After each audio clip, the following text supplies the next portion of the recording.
Imana yaduhaye byose. Dieu nous a tout donné. Irashaka ko usubscribing. Il veut juste que tu t'abonnes. Kandi wamara gusubscribinga, Et après t'abonner, you have to share. tu dois partager. Ugomba gusangiza abandi. Tu dois partager aux autres. Shaka kona wigitambo namira kwihaye. Tugaruke dusenge. Shaka kona wigitambo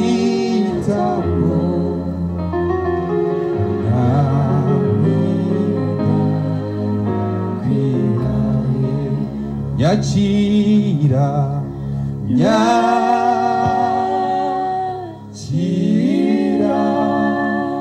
ngaminda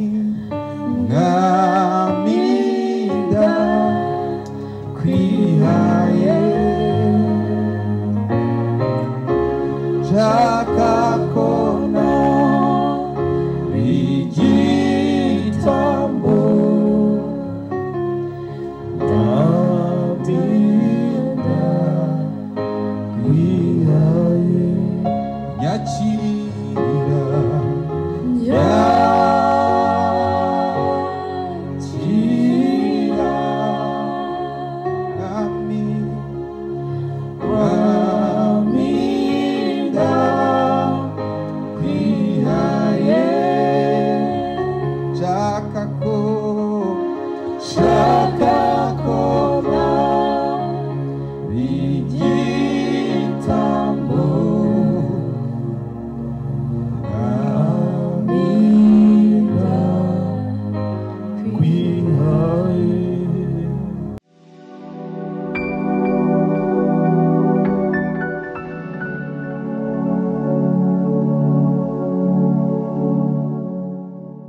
Would you share and subscribe to my channel? Pour quelqu'un qui est en WhatsApp, j'imagine que vous avez tous déjà au moins une fois un jour eu un message disant pouvez-vous vous souscrire à ma chaîne. Oui, à ma chaîne. Ni ukuvuga ngo mu Kinyarwanda to subscribe ni gute Samuel? C'est quoi s'abonner en Kinyarwanda? Ibyo ari byo byose wabonye akalinki kaza muri message yawe ati se ushobora kwiyandikisha kuri chaîne yanjye ya YouTube kugira ngo unfollowinge kugira ngo ujye umenya ibintu nkora. Sûrement vous avez déjà tous eu un lien qui vous invite à s'abonner à une certaine chaîne. Tugiye kuganira ku ijambo rivuga ngo Nous allons parler d'une parole qui dit Would you share and subscribe to my channel please? Voudriez-vous partager et vous abonner à ma chaîne s'il vous plaît? Ndabizi ko mwabonye iyo message mu buryo butandukanye. Je sais que vous avez déjà eu ce message d'une façon ou d'une autre. Iyo umuntu ashaka ko abantu ba subscribinga cyangwa ba abonne kuri channel ye, quand une personne veut que des personnes s'abonnent à sa chaîne, abashaka ba followers cyangwa se bamukurikirana, il veut des abonnés, des gens qui le suivent. Kugira ngo mu imbaraga z'aba followers, pour que vous entendiez la valeur ou le pouvoir des followers, c'est qu'une personne ne peut pas être président sans avoir beaucoup d'abonnés. Un président un jour est allé à une conférence en train de se promouvoir pour devenir président. Et son opposé l'a provoqué et lui a dit même si tu veux être président, n'oublie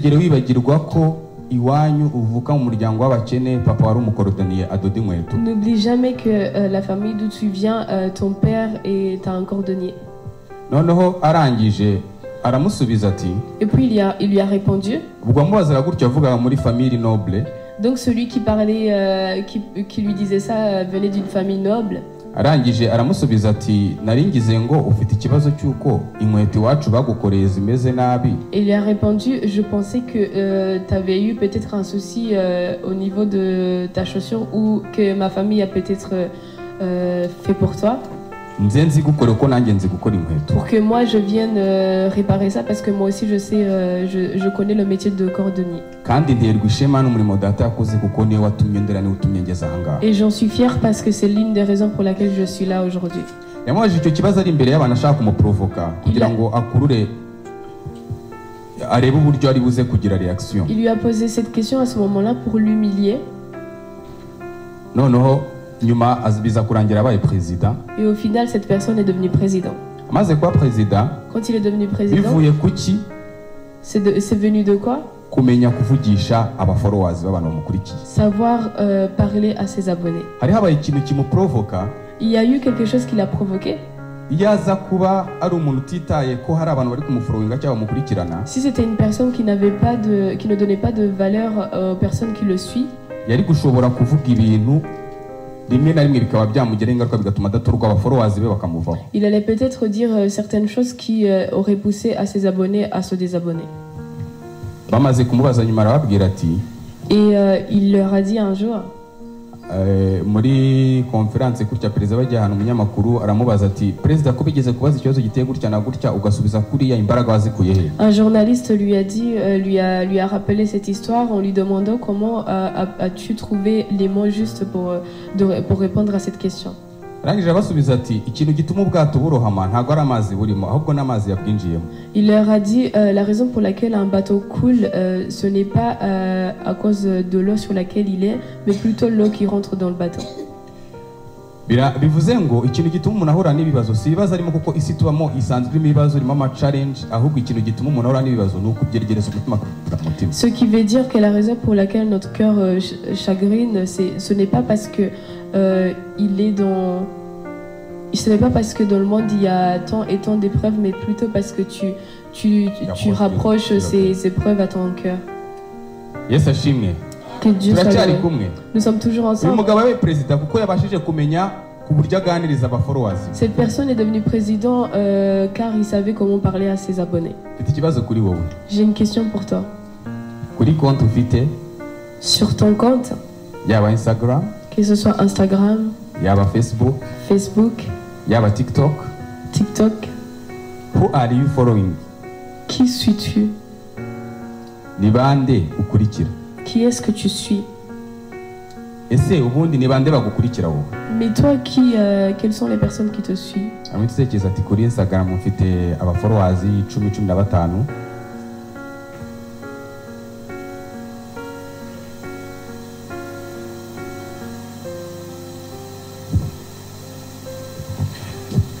Merci.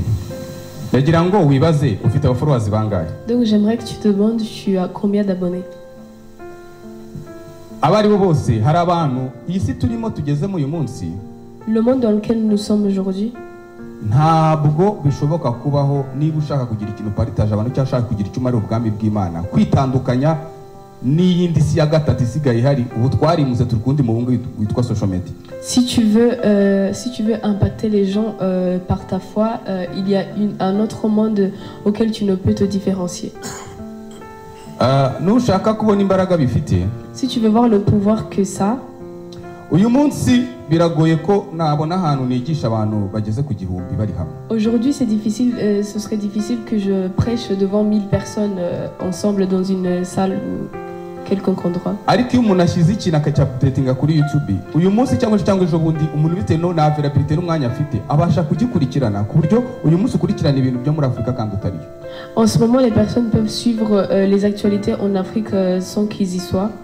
uyu munsi bamwe muri twe baracyakurikirana abapasiteri babo abantu babareze mu mwuka kandi batari kumwe. Quelques personnes d'entre nous continuent à suivre les pasteurs qui les ont élevés dans la foi.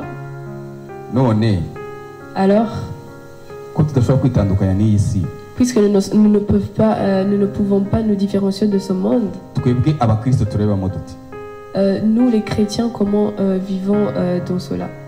udafite konti kuri Instagram, Si tu n'as pas de compte Instagram, udafite konti kuri Facebook cyangwa ahandi ibyo wenda n'ibyo abajene cyane na za TikTok Facebook ou ailleurs, na za Snapchat, ou Snap, afite WhatsApp à WhatsApp, kandi kuri WhatsApp afite stati, et celui qui a WhatsApp a des statuts. afite ibintu areba bishaka atabishaka, Il y a des choses que tu vois sans que tu le veuilles ou non.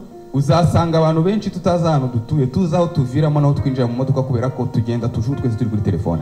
Tu verras les personnes qui ne savent pas où ils vivent ou qui savent seulement la porte qui rentre chez eux, mais pas l'endroit en elle-même, puisqu'on est toujours les yeux rivés vers nos téléphones. Abantu bafite ama iPhone bakwereka moyenne ku cyumweru y'amasaha wamaze kuri telefone. Les gens qui ont des iPhones, on vous montre souvent le moyen de temps passé sur votre téléphone dans la semaine. Abantu batekereza neza. Il y a des personnes qui pensent bien, bakoze business, qui ont fait du business, kugira ngo telefone wowe ufite, pour que le téléphone que toi tu as, wa mwanya ufite uri libre, le temps que tu as de libre, bo bawukoreramo amafaranga, qui gagne de l'argent dessus, kandi utabizi, sans que tu le saches. Baravuga bati hari abantu ku isi badafite ibintu bakora bafite umwanya upfa ubusa. Ils se sont dit il y a des gens dans le monde qui n'ont pas de temps, qui ont du temps à perdre. None aba bantu tugiye gushakira ikintu kibahuza. Alors ces gens, nous allons trouver quelque chose qui leur fait perdre du temps. Munajya kuri Facebook, une personne va sur Facebook, ugascrollinga, et tu ukabona ka message kamwe, et tu scrolles, tu vois un message, ugakurikira ensuite tu fais un deuxième, et puis 2 heures passent. La personne qui a fait ça sur Facebook est en train d'augmenter les vues. Ces choses-là, tu ne peux pas les voir si tu n'as pas d'internet. Pour que les gens aient accès à ça, il y a des personnes qui payent de l'argent sur Facebook. Alors comment pouvons-nous vivre dans ce monde? Tu te retrouves à être un abonné de quelqu'un. Gandhi va nous mettre le diaporama pour que nous puissions lire la parole de Dieu. Je vous ai demandé, est-ce que vous pourriez vous abonner à ma chaîne? Cette personne qui dit ça, c'est Jésus. Jésus aussi a une chaîne auquel il voudrait qu'on s'abonne et qu'on suive. Que quelqu'un nous lise Matthieu 14, 22 jusqu'à 32. Ici on nous montre Jésus avait beaucoup d'abonnés, mais la plupart des abonnés qu'il avait, ils venaient avec plusieurs raisons. Il y en a qui venaient pour le pain, et il y a ceux qui venaient avec les maladies auxquelles ils voulaient être guéris. Alors quand il a vu que les gens y venaient et que les disciples lui disaient dis-leur au revoir, il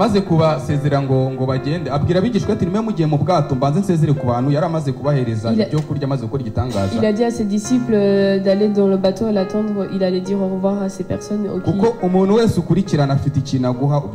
Car chaque personne que tu suis a quelque chose à te donner, que tu le veux. Jésus a donné les pains, il leur a guéri.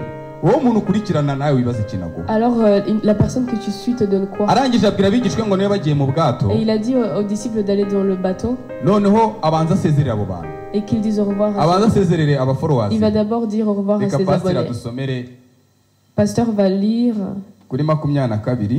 22, Matthieu 22, Matthieu 14, 22 jusqu'à 32. Voilà.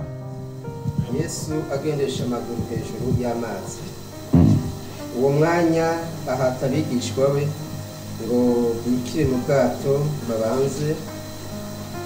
babanze hakurya amare gusezera abantu.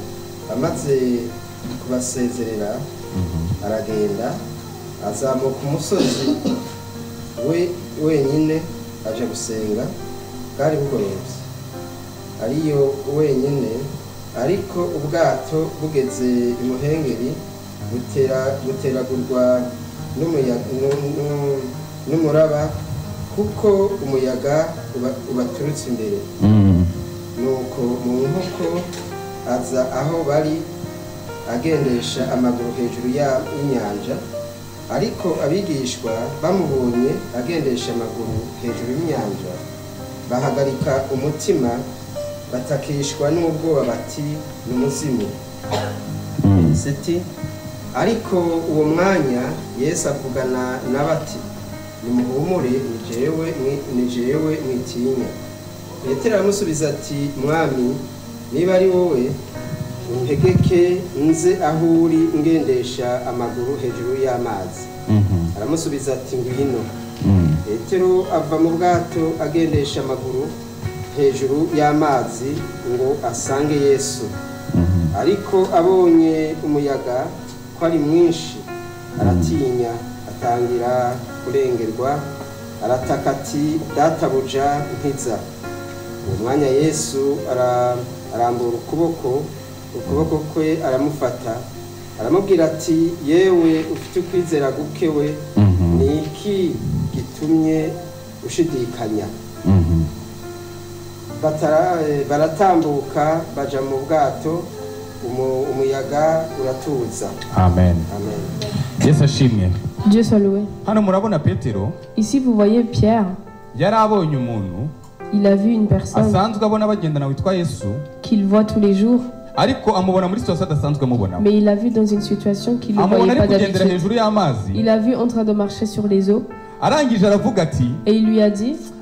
Nanjye buriya bintu ngende hejuru y'amazi ntabwo ari bibi quand même. Moi aussi si je marchais sur les eaux ça serait pas mal.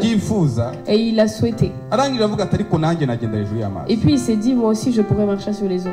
Uyu munsi turi mu buzima. Aujourd'hui nous sommes dans une vie. Tuba ubuzima butari ubwacu. Dans une vie qui n'est pas vraiment la nôtre. Kubera umuntu twashatse gukurikirana. Car la personne que nous avons voulu suivre. Twabonye ikintu akora. Nous avons vu ce qu'elle fait. Nous avons voulu connaître.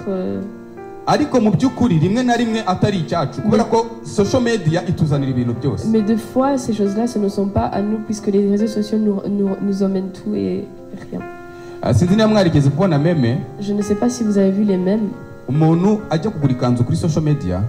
Une personne qui va acheter une robe sur les réseaux. Abona ibereye umuntu yambaye Michel Alexandre. Et la robe est superbe.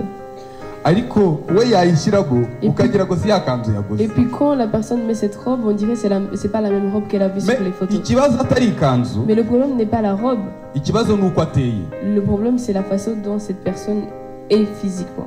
Wa undi ujya kugaragaza yakanzu kwiteye. Celui qui promouvoit la robe. Bahitamo bitewe na shape nziza kugira ngo naba yambaye akagaragara neza. On l'a choisi selon les standards de beauté actuels. Noneho ukibeshya ko uteye nkawe. Et puis des fois tu te mens en pensant que tu wayizana wayambara ugasanga ibintu bimeze nabi. Et que tu ramènes cette robe et que tu la mets, ce n'est pas la même chose. Ibyo bivuze ku ikanzu. Là ça parle d'une robe. No mu buzima busanzwe hari ibintu dukurikirana ku bantu muri social media. Mais dans la vie de tous les jours, il y a des choses que nous suivons sur les réseaux. Rimwe na rimwe ibintu bari kutwereka bari kutumaska. Et des fois les choses qu'on nous montre c'est qu'une illusion. Ariko ubuzima bwabo barashaririwe. Mais leur vie est amère. Barabishye. C'est amer. Bararwana ibintu bimeze nabi ariko bajya kuza kuri social media kuko bazi ko ari aho gucuruza. Ils se battent avec beaucoup de combats mais puisqu'ils savent que sur les réseaux sociaux c'est une histoire de montrer ce qu'on veut montrer. Ici turimo. Le monde dans lequel nous sommes. Que tu le veuilles ou non.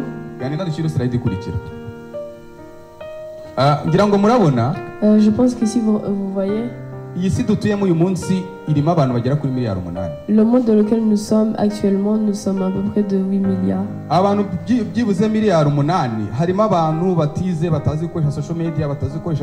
Parmi ces 8 milliards, il y a quelques personnes qui ne savent pas lire, qui n'ont pas appris à lire et qui ne savent pas utiliser les réseaux sociaux. Qui sont toujours dans des pays émergents. Au moins 2 milliards utilisent les réseaux sociaux. Mais une personne qui utilise les réseaux sociaux, peut-être au moins 1 milliard que c'est des jeunes qui ne l'utilisent pas que pour appeler. Ça c'est en 2025 février. Facebook ifite miliyoni magana ibihumbi 365 z'abantu bakoresha Facebook. En termes d'utilisateurs, Facebook a 3065 millions. YouTube 2504. Instagram 2000. WhatsApp 2000. TikTok 1582. WeChat harimo iyo tutakunda gukoresha cyane. ariko ngira ngo murareba ukuntu aba bantu bafite public nyine ureba umuntu uri kujera aba bantu itorera afite uko ringa. En tout cas, j'espère que vous voyez comment tous ces réseaux sociaux ont du public. On va regarder juste sur Facebook. Quand tu regardes sur Instagram, ça, ce sont les 10 personnes les plus suivies au monde. Juste sur Instagram, puisque c'est un réseau social qui permet aux gens de se suivre. Instagram est suivi par 684 millions de personnes. Et le footballeur Cristiano Ronaldo est le deuxième à être suivi. Avec 647 millions. Avec 647 millions de followers. Lionel Messi agakurikira. Quand vous regardez les pays dans lesquels ils viennent, vous allez voir que le pays où il y a plus de personnes suivies, c'est les États-Unis. Car celui qui a créé Instagram, c'est une personne qui vient des États-Unis.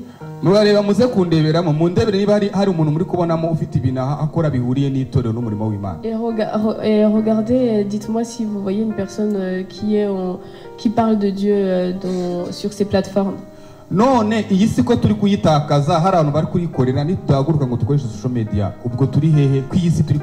Alors pourquoi nous sommes en train de perdre ce monde? La raison pour laquelle il y a beaucoup de personnes des États-Unis, ce pays a été propulsé à l'échelle mondiale à cause d'une chose que je vais vous dire. C'est l'un des pays qui a été connu tardivement par rapport aux pays où il y a eu beaucoup d'esclavage. Mais maintenant c'est l'un des pays les plus puissants au monde. À cause d'un homme qui a pris la Bible et puis il a lu. Et quand il a lu, il a vu qu'il y avait beaucoup de bonnes choses. Ensuite, il a demandé qu'il fasse une institution nationale basée sur la Bible. L'une des lois, l'une des constitutions des États-Unis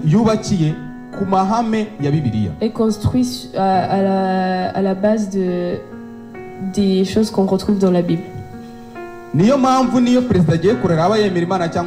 C'est pour ça que même un président, quand il va souverainer, qu'il croit dans la Bible ou non,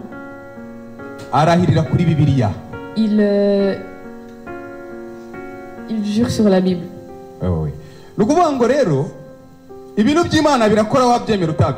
Ce qui veut dire que la parole de Dieu œuvre que tu le veuilles ou non. Vous voyez bien que dans les top 10, il n'y a que 2 personnes qui ne viennent pas des États-Unis. Vous savez ce que cela veut dire? Si tu construis ta vie sur la parole de Dieu, ça va marcher. Je vais vous dire encore le pouvoir des réseaux sociaux. Ça, c'est un troisième monde dans lequel nous sommes, et si nous l'ignorons, c'est pour ça que les jeunes ils devraient utiliser les réseaux sociaux dans ce thème-là. Trump a eu un problème et on lui a coupé son compte sur Twitter. Et quand on a coupé son compte, quand il a commencé ses débuts de... il s'est dit quoi qu'il en soit, il faut que j'ai des abonnés. J'ai besoin d'une plateforme sur laquelle je dois parler aux gens. Et il a parlé avec un homme très riche au monde, et ils ont fait un deal. Et quand ils l'ont fait, Cette personne a acheté Twitter. Et quand il a acheté Twitter, il a changé de nom en X. Et il lui a donné la plateforme. En disant va te promouvoir.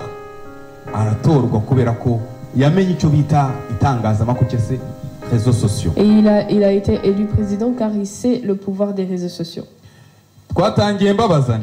On a commencé quand je vous demandais cette question. Would you subscribe to my channel? Pourriez-vous vous souscrire à ma chaîne? That is Jesus. Ça c'est Jésus. Jesus is asking you. Jésus te demande. Would you subscribe to my channel? Pourrais-tu t'abonner à ma chaîne? Peux-tu t'abonner à ma chaîne? Tu as beaucoup de choses qui t'attirent. Tu as beaucoup de choses qui te prennent. Tu as beaucoup de choses qui prennent ton temps. Tu t'es abonné à beaucoup de choses. Il y a même quelque part où tu t'abonnes où on ne te connaît pas. Parmi les millions qui suivent Cristiano et Messi, il y en a beaucoup qui ne connaissent pas. Mais une chose que Jésus se différencie de tous les autres. Quand tu t'abonnes à Jésus, Jésus te connaît. Alléluia. Amen. Pierre a rencontré un problème auquel nous tous nous sommes confrontés. Le fait de voir des choses qui nous donnent envie aussi de reproduire, de voir Jésus en train de marcher sur les eaux. Comme nous voyons une belle veste sur une star ou une belle chaussure. Et puis tu le désires. Pierre aussi a désiré. Il a dit comme Jésus marche sur les eaux, moi aussi je veux marcher sur les eaux.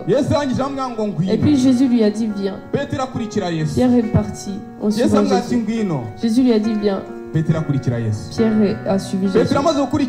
Et quand il a suivi Jésus, il est arrivé à cet endroit et il a douté. Et il a commencé à couler. Et il a crié Jésus, Seigneur, sauve-moi. Et Jésus l'a vu.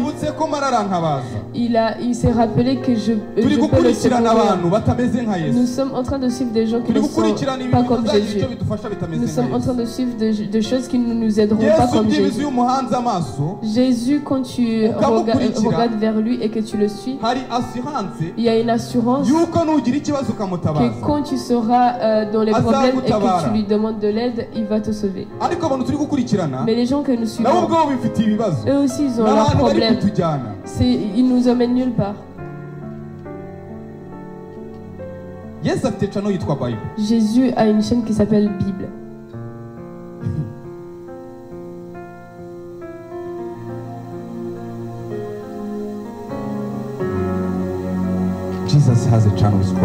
Jésus a une chaîne qui s'appelle Bible. Dans la Bible, il a tout mis. Et il a dit, je vais te donner le Saint-Esprit. Ça c'est Internet. Je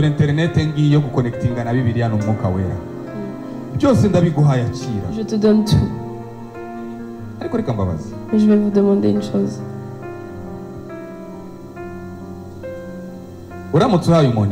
Si tu donnes un don à une personne qui t'a demandé beaucoup de valeur et que tu vois que cette personne en a besoin et que tu vois que la personne n'en a rien fait, comment te sentirais-tu? C'est comme ça que nous sommes avec Jésus. Dieu a donné le don le plus important qui s'appelle Jésus-Christ.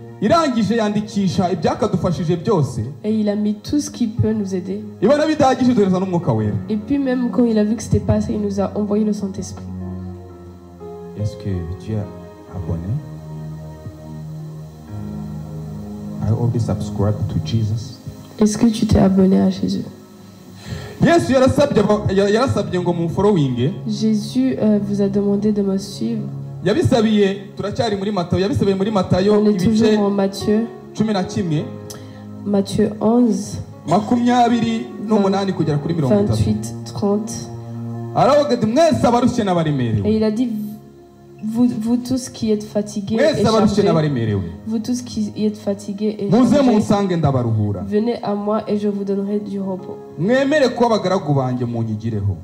Prenez joug sur vous et recevez mes instructions, car je suis doux et humble de cœur, et vous trouverez du repos pour vos âmes. Car œuvrer pour moi n'est pas difficile, n'est pas un fardeau. C'est un fardeau léger.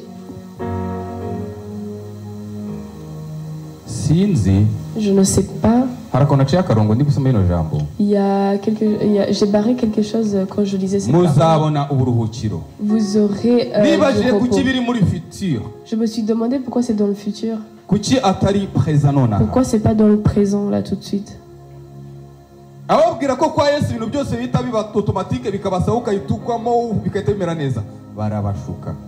Tous ceux qui vous disent que avec Jésus tout est automatique et tout est facile d'accès vous mentent.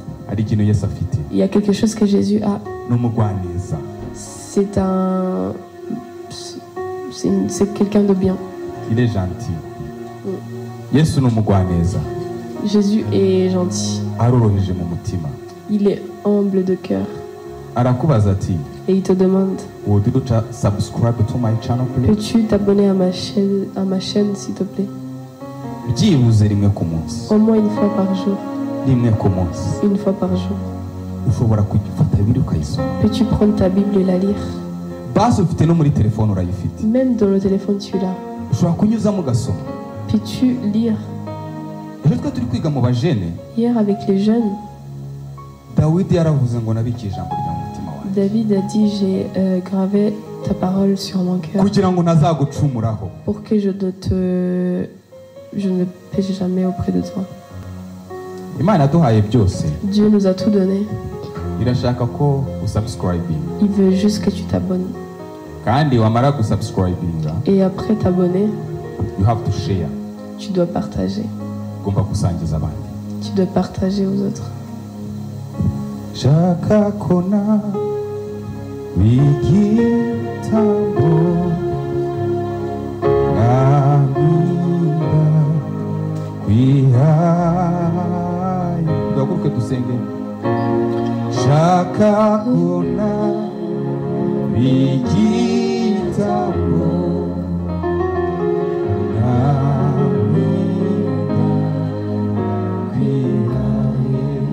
Nyachira, nyachira,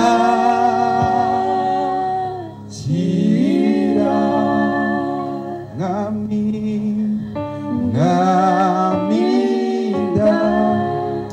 kwihaye, chakakona,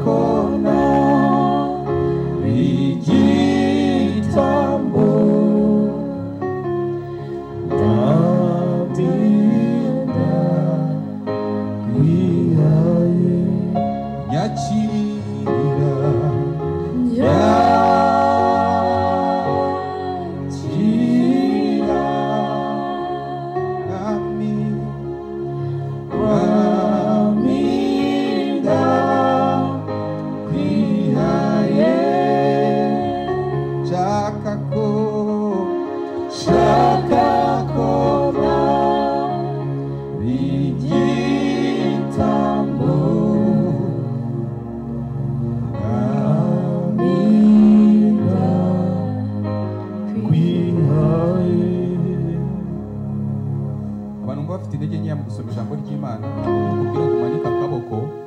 Tous ceux qui se sentent faibles dans la lecture de la parole de Dieu, je ne vais pas te demander de lever la main.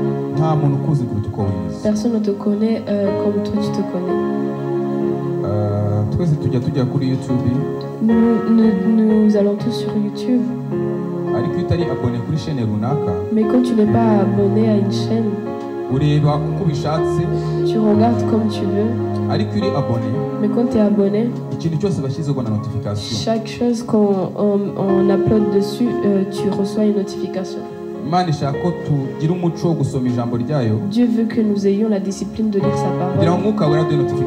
Pour que le Saint-Esprit nous donne la notification à chaque fois. Alors, je ne te demande pas de lever ta main, mais que tu prennes la décision dans ton cœur en disant à Dieu que là tout de suite, je m'abonne à ta chaîne. Je veux m'abonner à toi. No turning back. Je ne retourne pas derrière. Que chaque personne prie dans son cœur.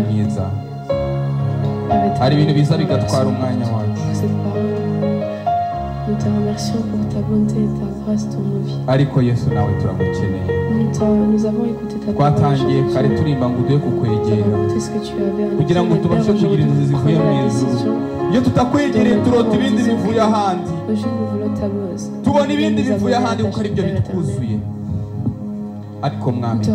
avoir donné la grâce d'écouter cette parole et de nous rappeler le plus important dans nos vies. Mweretse uyu musore ukubwira ngo ndagerageza mana bikanga. Mweretse uyu mpapa ukubwira ngo ndagerageza bikanga. Mweretse uyu mama uvuga ngo ndagerageza bikanga Yesu. Nyamara ndabishaka. Ariko najya kuba ngo ngiye gusoma ijambo ryawe. Aka notification kakahita kaza nkahita ngenda. Ariko Yesu nyine izo mbaraga. Bana umugenderere. Utugire neza Yesu. Udufashe muri byose.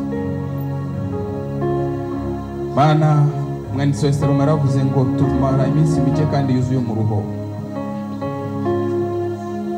Dufite igihe gitoya. Kimwe cya gatatu kigiye tukimara turyamye. Niba umuntu azamara imyaka 60, 20 azayimara aryamye. Indi 20 azayimara ashaka ubuzima bw'indi 20 ijyahe. Satani aratwiba ntitubimenye. Ariko mwami turagusabye ngo izo mbaraga zo kugushaka tugushake mu ijambo ryawe. Umuntu uzi ijambo ryawe umwuka wo gusenga umuzaka gushaka gasenga. Uwasenza agasabana nawe amenya icyo ushaka mwana. Muri iyi si dukuru ifite ibintu byinshi dukuruza. Turakwihaye kandi Yesu. Urakoze izina rya Yesu. Amen. Mwami Yesu abamugisha murakoze. Que Dieu vous bénisse.